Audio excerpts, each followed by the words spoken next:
Astaghfirullah. Bismillahirrahmanirrahim. Assalamualaikum warahmatullahi wabarakatuh. Alhamdulillah wassalatu wassalamu ala rasulillah wa ala alihi wa sahbihi wa mawalah wa la hawla wa la quwata illa billahi wa ba'd. Alhamdulillah di pagi hari ini kita bisa duduk untuk bertolabul ilmi setelah melaksanakan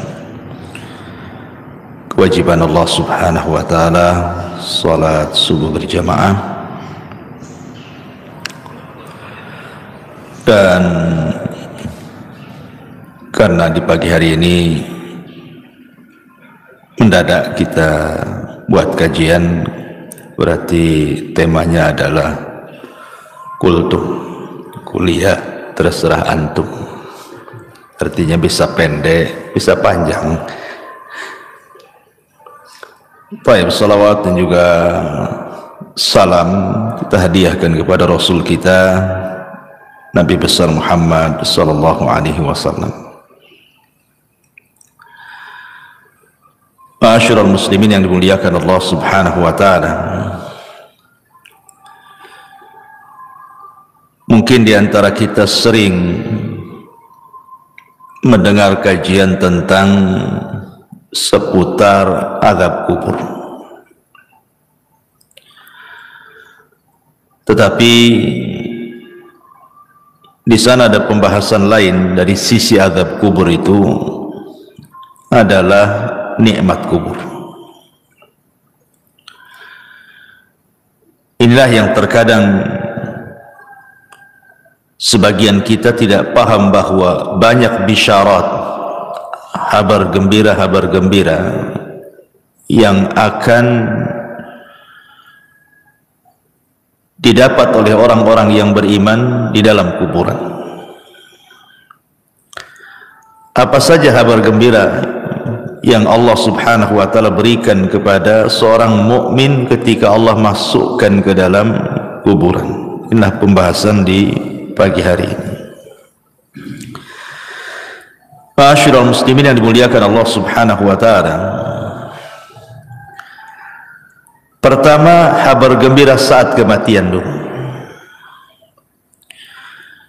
Disebutkan di dua surat dalam Al-Quran. Pertama surah An-Nahl ayat 31 dan 32, kemudian Fussilat ayat 30.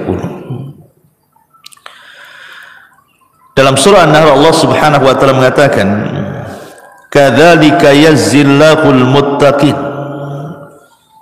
alladzina tawaffahumul malaikatu tayyibina yaqulun salamun alaikum udkhulul jannata bima kuntum ta'malun. Demikianlah Allah memberi balasan kepada orang-orang yang bertakwa. Siapa orang yang bertakwa? Yaitu orang-orang yang ketika diwafatkan oleh para malaikat dalam keadaan baik, maka mereka, para malaikat, mengatakan kepada mereka, salamun alaikum, keselamatan bagi kalian, masuklah ke dalam sorga karena apa yang kalian kerjakan. Kemudian dalam surah Fussilat ayat 30-nya Allah mengatakan, innal ladzina qalu rabbuna Allah thumma istaqamu tatanazzalu alaihimul malaikatu alla takhafu wa la tahzanu wa abshiru bil jannati allati kuntum tu'adun. Sesungguhnya orang-orang yang mengatakan Tuhan kami Allah, kemudian mereka istiqomah padanya, maka malaikat akan turun kepada mereka dengan mengatakan, janganlah kalian takut, janganlah kalian sedih, dan bergembiralah kalian dengan surga yang telah Allah janjikan kepada kalian. Jadi kabar gembira pertama adalah saat detik wafatnya seorang mukmin, mereka akan bahagia. Kenapa mereka akan bahagia? Karena malaikat yang membisikkan di telinganya itu adalah bisikan-bisikan kebaikan. Sehingga kita lihat seorang mukmin itu kalau meninggal, macam-macam terkadang Allah tampakkan kebahagiaan.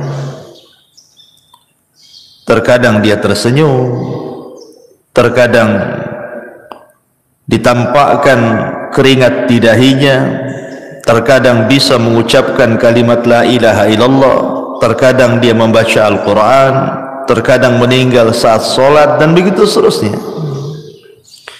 Dan itu kegembiraan yang pertama yang diraih seorang mukmin saat wafatnya. Kemudian yang kedua, saat masuk ke liang lahat. Kita tahu bahwa dalam proses peristiwa-peristiwa kubur itu ada 4 peristiwa. Pertama disebut dengan dhabtatul qabri, himpitan kuburan. Yang kedua disebut fitnatul qabri, 2 malaikat yang bertanya, Munkar dan Nakir, atau disebut dengan fitnah kubur. Yang ketiga azab kubur, dan yang keempat nikmat kubur. Kita tahu bahwa peristiwa pertama di kuburan itu adalah himpitan kubur.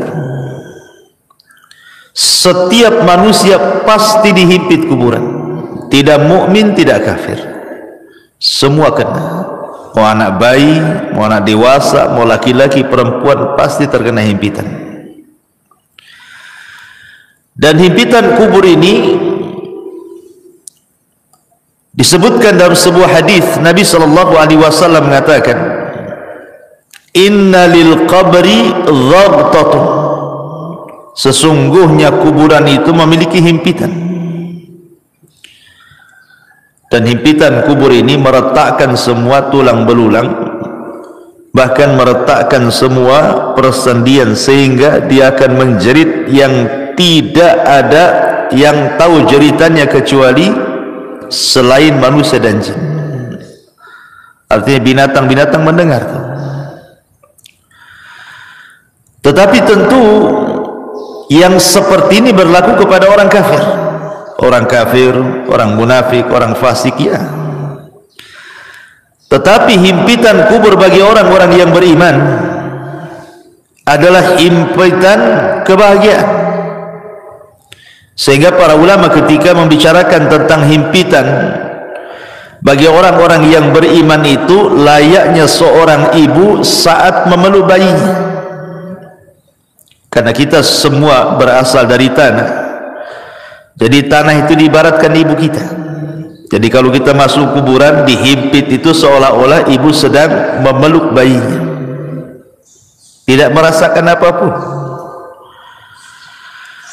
Makanya ketika kematian seorang sahabat yang sangat mulia,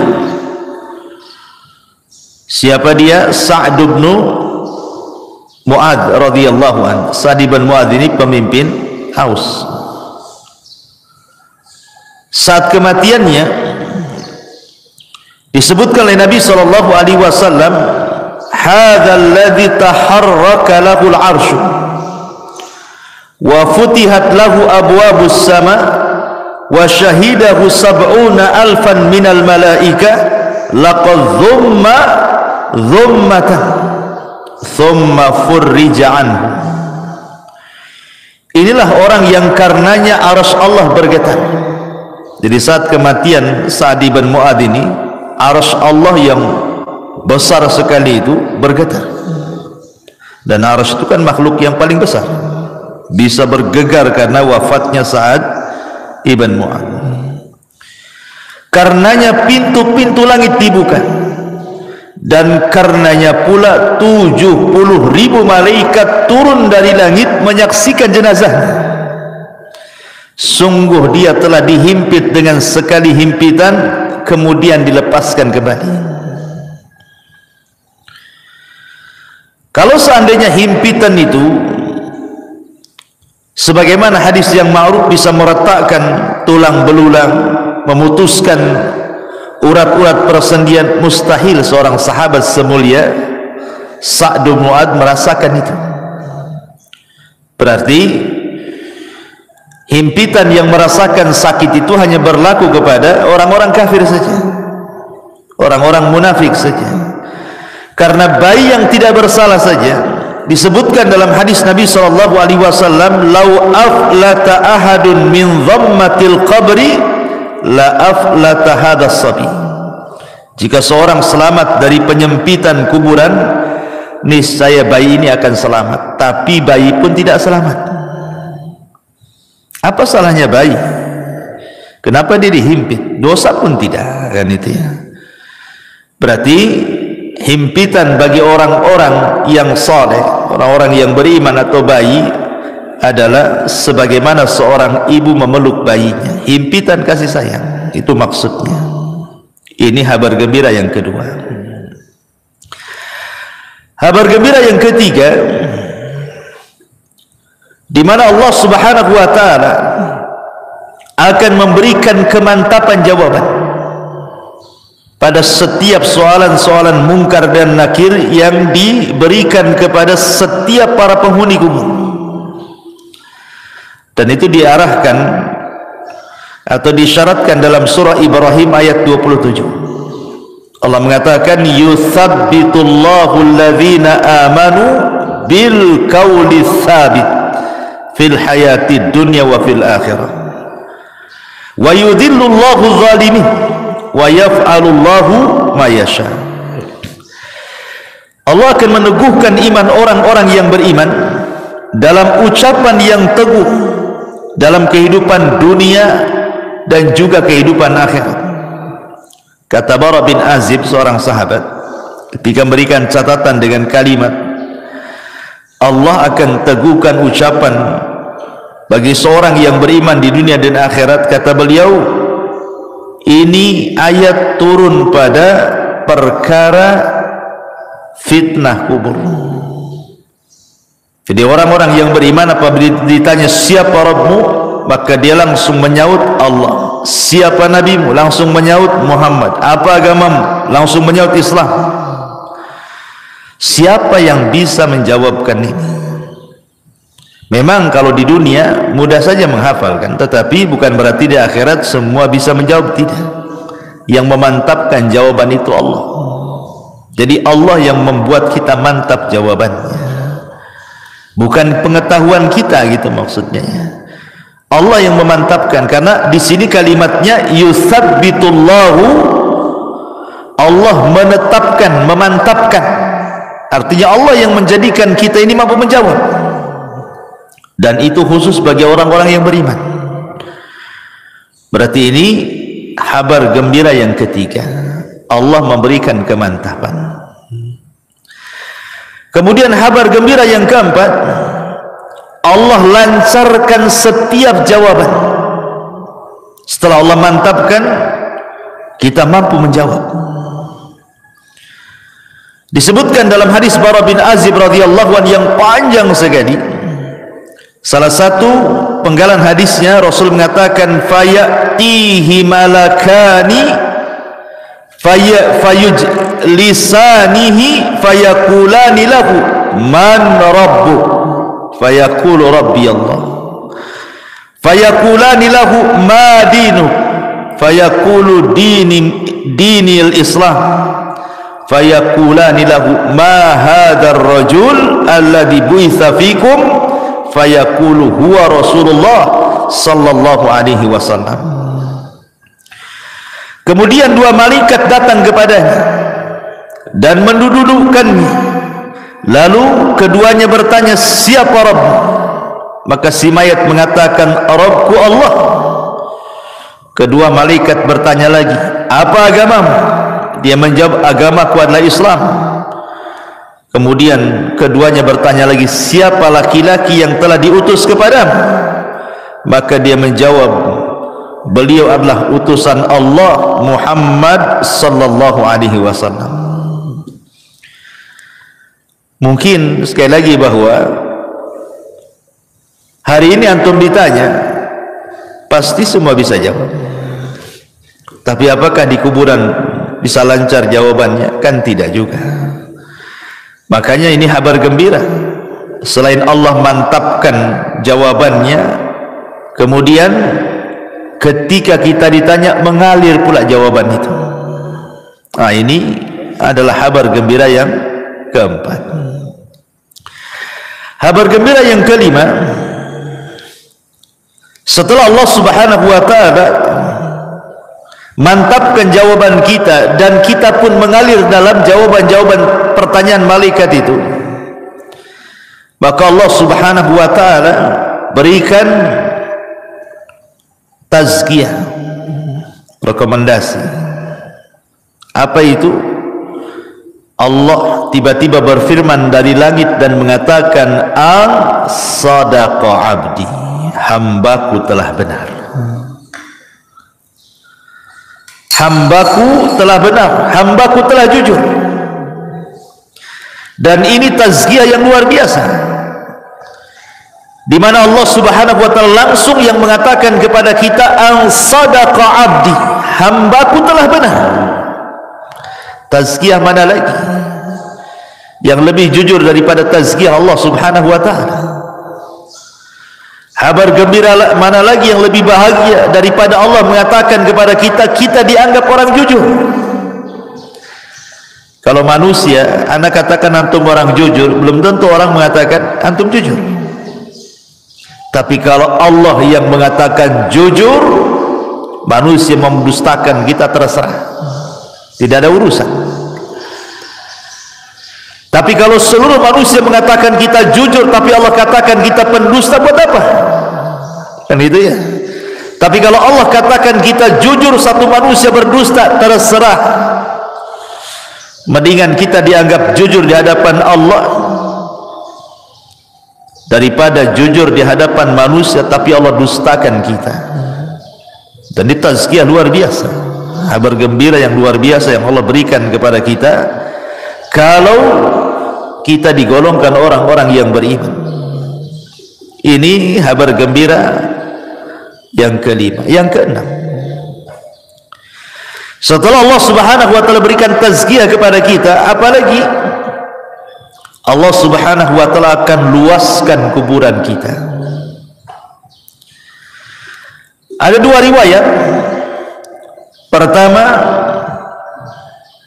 disebutkan dalam riwayat Abi Hurairah radhiyallahu anhu, di mana Nabi sallallahu alaihi wasallam mengatakan, "Tsumma yubsahu lahu fi qabrihi sab'una dhira'an fi sab'in." Sab'una dhira'an fi sab'in. Berapa luasnya kuburan itu? Kata Nabi SAW, kemudian kuburannya diperluas 70 kali 70 hasta. Satu hasta itu segini, ini satu hasta. Ya. Kalau 70 dibagi 2 berarti berapa? 35 meter. Kalau 30 kan 60, berarti 35 meter. 35 meter kali 35 meter, 70 kali 70 hasta, berarti 35 meter kali 35 meter, kan itu ya kalau dibuat meter. Ini satu riwayat. Jadi kuburan yang sempit tadi yang hanya 1 kali 2 meter gitu ya, dijadikan oleh Allah Subhanahu wa taala menjadi 70 kali 70 hasta. Luasnya, meluas kuburannya itu ya. Tapi dalam riwayat yang lain dari Bara bin Azib, justru Nabi sallallahu alaihi wasallam mengatakan, "Tsumma yubsahu lahu fi qabrihi maddal basar." Madda basarihi. Kemudian kuburannya akan diluaskan sejauh mata memandang. Kalau antum naik ke atas gunung, kemudian antum melihat, kira-kira pandangan antum sejauh mata memandang sampai di mana? Itu maksudnya. Itulah luas kuburan Kalau seandainya Allah berikan kabar gembira kepada seorang mukmin itu, Allah akan luaskan kuburan. Dalam riwayat 70 kali 70 hasta, tapi dalam riwayat Bara bin Azib sejauh mata memandang. Coba bayangkan, kalau antum saya kurung di satu ruangan, anggaplah di kamar masjid ini, dikurung, nggak ada penerangan, kan masih mending tuh luasnya, masih luas kamar ini daripada kuburan. Kuburan berapa peta saja kan itu. Tapi ngomong-ngomong saya minum dulu kayak kok dingin kali nih. Bismillah. Oh, panas juga. Iya. Jadi analoginya begini, kawan. Jadi kalau antum masuk ke dalam ruangan masjid ini, saya gelapkan, nggak ada apa-apa di situ, nggak ada kasur, nggak ada apa-apa, nggak ada handphone. Nggak boleh antum saya kasih handphone. Ya masuk aja badan di situ. 3 hari 3 malam di situ kan, nggak dikasih makan. Antum sudah pusing. Janganlah 3 hari 3 malam, 1 hari saya tak makan tak gemetar. Apalagi mati listrik kan itu. Kita bayangkanlah di satu ruangan itu. Macam mana itu di kuburan yang sempit itu. Habis itu dipendam pula dari atas. Hanya tanah, tidak ada apa-apa. Kita sudah kebayang gelapnya kan. Ya. Lah ketika kemudian Allah Subhanahu wa taala bentangkan kuburan seluas itu, menunjukkan di kabar gembira. Kabar gembira dari Allah Subhanahu wa taala lewat lisan Rasul bahwa seorang mukmin itu akan dibentangkan kuburannya sejauh mata memandang. Artinya tidak akan sumpek gitu maksudnya. Kita kalau berada di ruangan sempit kan sumpek gitu. Tapi kalau di ruangan terbuka kan rasanya los gitu pandangan itu. Dan ini kabar gembira. Kemudian yang nomor 7, bukan hanya diluaskan saja, yang lebih hebat daripada itu apa? Dibukakan pintu surga. Subhanallah ya. Padahal belum ada kiamat, tetapi pintu surga sudah dibukakan, kemudian diarahkan pula ke kuburan. Dan itu disebutkan dalam hadis di mana Nabi SAW bersabda, "An sadaqa abdi fa afrishuhu minal jannati waftahu lahu baban ilal jannah." Hambaku telah benar,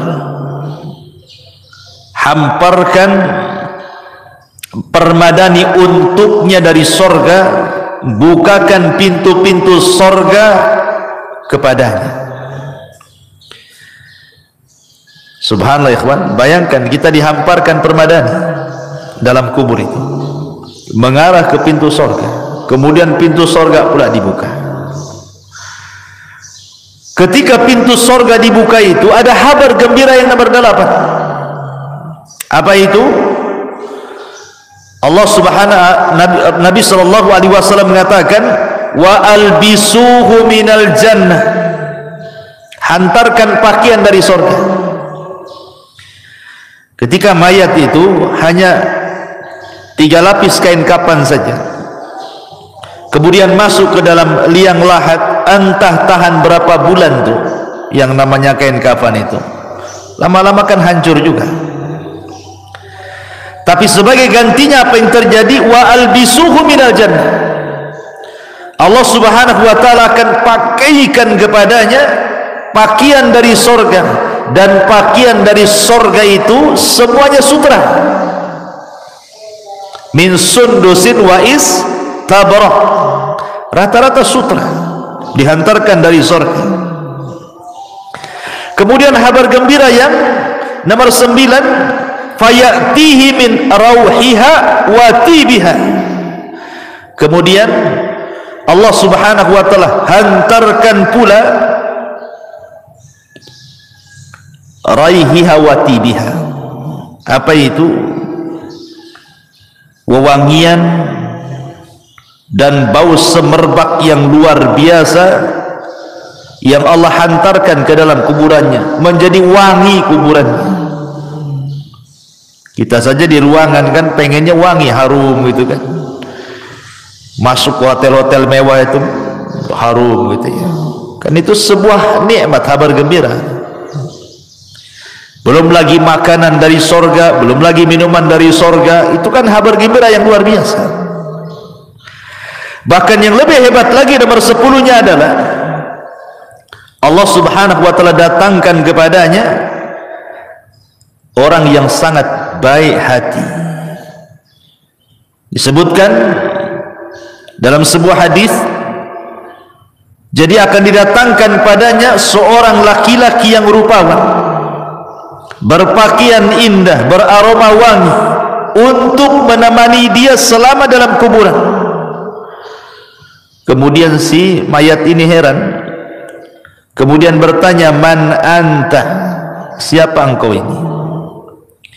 Fawajhukal wajhu yaji'u bil khair, wajahmu adalah wajah yang membawa kebaikan.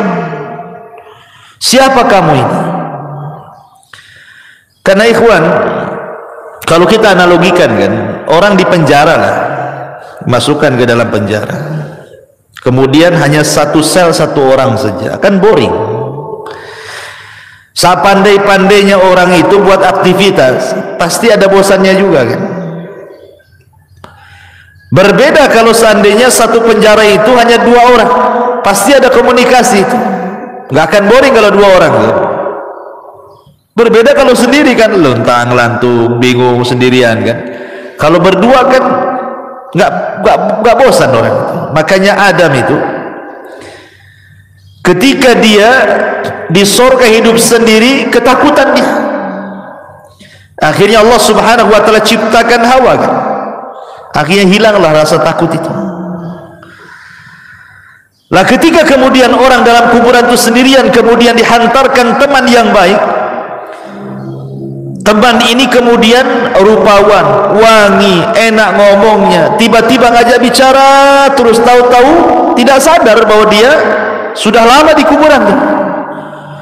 Tahu-tahu teman yang baik ini memberitahukan bahwa kiamat sudah dekat.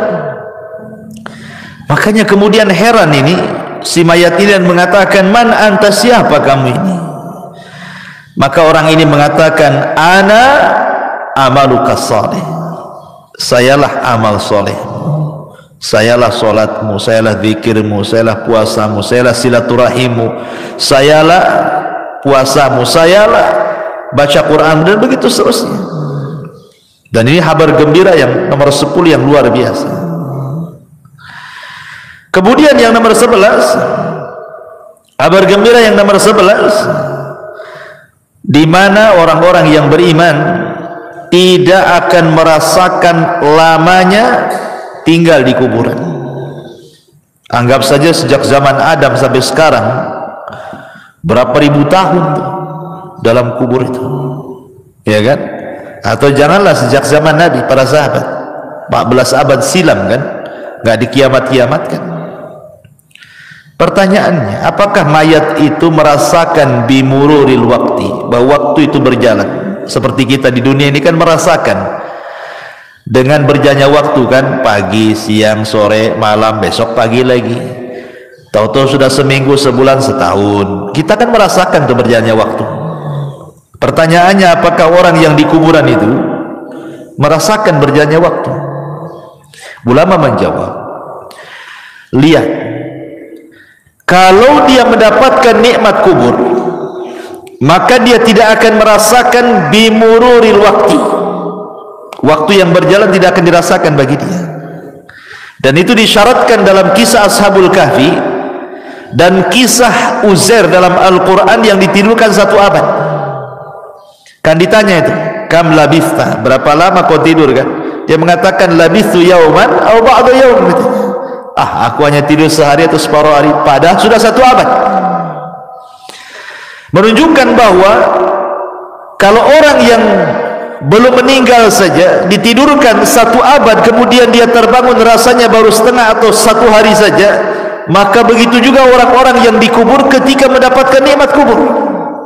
Kayak antum bermimpi nih, mimpinya indah banget gitu ya, tiba-tiba terbangun, aduh sebentar kali mimpinya, padahal antum udah dari pagi sampai sore itu tidur tuh. Dibilang sebentar kali katanya, karena indah. Coba antum mimpi buruk, baru 5 menit tuh kayak udah lama kali megap-megap antum. Jadi para ulama mengatakan bahwa orang-orang yang tidak akan merasakan bimururil waktu, dengan berjalannya waktu itu, hanya orang-orang yang mendapatkan nikmat kubur saja. Tapi orang yang mendapatkan azab kubur, dia akan merasakan itu, waktu itu berjalan.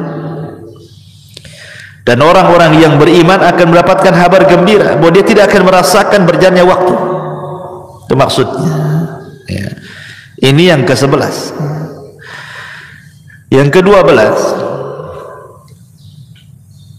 orang-orang yang beriman, mereka akan merasakan nikmat, artinya kebahagiaan.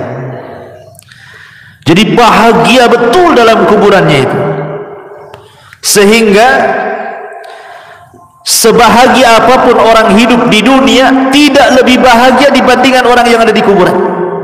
Itu yang disebut dengan nikmat kubur tadi. Makanya kenapa Utsman bin Affan kalau diingatkan dengan kuburan itu menangis, tapi kalau diingatkan dengan neraka dia biasa-biasa saja. Ketika ditanya, ya Utsman, aneh kau ini, diceritakan neraka kau biasa saja raut mukamu, kau diceritakan tentang kuburan kau pula menangis, katanya. Kata Utsman, celaka engkau, kuburan ini, kata Utsman, bisa saja satu lubang menuju lubang-lubang neraka, atau dia adalah taman dari taman-taman surga. Jadi kita akan tinggal di taman. Itulah nikmat kubur namanya.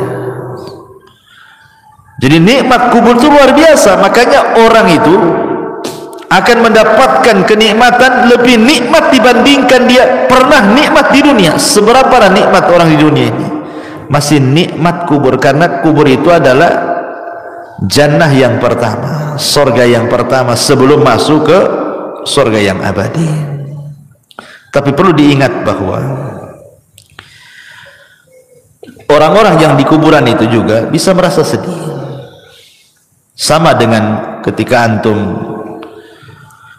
kehilangan sesuatu, kita sedih, tersiksa gitu ya, atau ada masalah gitu ya, entah masalah ekonomi, masalah keluarga, masalah apa-apa, kan kadang-kadang tersiksa batin kita. Lah orang yang di kuburan pun akan sama merasakan hal itu, tersiksa batinnya. Kapan? Ketika orang-orang yang di atas kuburan melakukan niyaha. Niyaha itu artinya meronta-ronta, menangis-nangis gitu ya, menolak takdir gitu. Kalau nangis saja nggak apa-apa, namanya orang meninggal sedih, Rasul aja nangis gitu ya. Tapi kalau sampai niyaha ini membuat apa? Orang yang mati itu yu'adzab, diazab.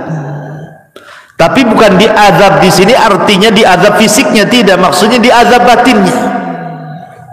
Ya, karena ada hadis yang mengatakan innal mayyit yu'adzab bi bukail hayy. Rasul mengatakan orang yang mati itu akan diazab disebabkan tangisan orang hidup. Maksudnya niyaha, yang sampai merobek-robek, memukul-mukul. Karena saya pernah menyaksikan ada orang sedang koma, ini istrinya itu udah guling-guling tuh, guling tuh, sampai akhirnya diamankan sama kerabatnya, dimasukkan ke kamar, dikunci. Rumahnya tak jadi mati pula dia. Coba kalau mati apa nggak jelas tuh kan. Nah, artinya bahwa orang-orang yang seperti ini membuat mayat itu tersiksa. Maksudnya orang yang ada di kuburan itu yu'adzab, diazab, maksudnya diazabkan fisiknya tapi batinnya. Jadi dia merasa sedih gitu ya, tersiksa batinnya itu gara-gara tangisan orang yang di atas kuburan itu. Makanya kenapa nasihat saya, kalau ada orang yang meninggal itu sebenarnya dia hanya butuh 3 kata saja. Orang mati itu hanya butuh 3 kata.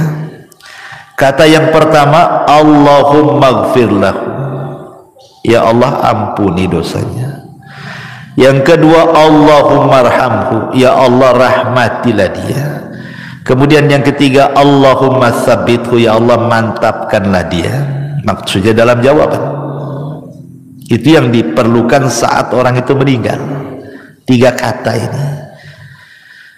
Tidak lebih daripada 3 kata. Ya Allah ampuni dosanya, ya Allah sayangi dia, ya Allah mantapkan jawabannya. Cuman itu yang diperlukan. Ya. Itu saat dia meninggal gitu ya. Kalau sudah lama ya tentu doa ampunan. Jadi mayat itu sangat bahagia, disebutkan sama para ulama.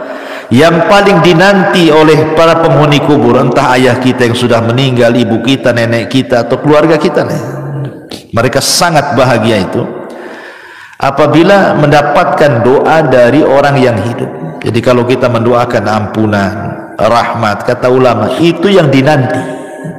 Jadi mereka sangat bahagia sekali dengan doa kita kalau kita mengatakan Allahumma gfir lahu, Allahumma arhamhu, ya Allah rahmati dia, ya Allah ampuni dia. Dan juga sedekah yang kita niatkan kepada orang yang sudah meninggal. Inilah diantara 12 kabar gembira bagi para penduduk kuburan. Subhanaka bihamdika asyhadu an la ilaha illa anta astaghfiruka wa atubu ilaik. Allahu ta'ala. Assalamualaikum warahmatullahi wabarakatuh.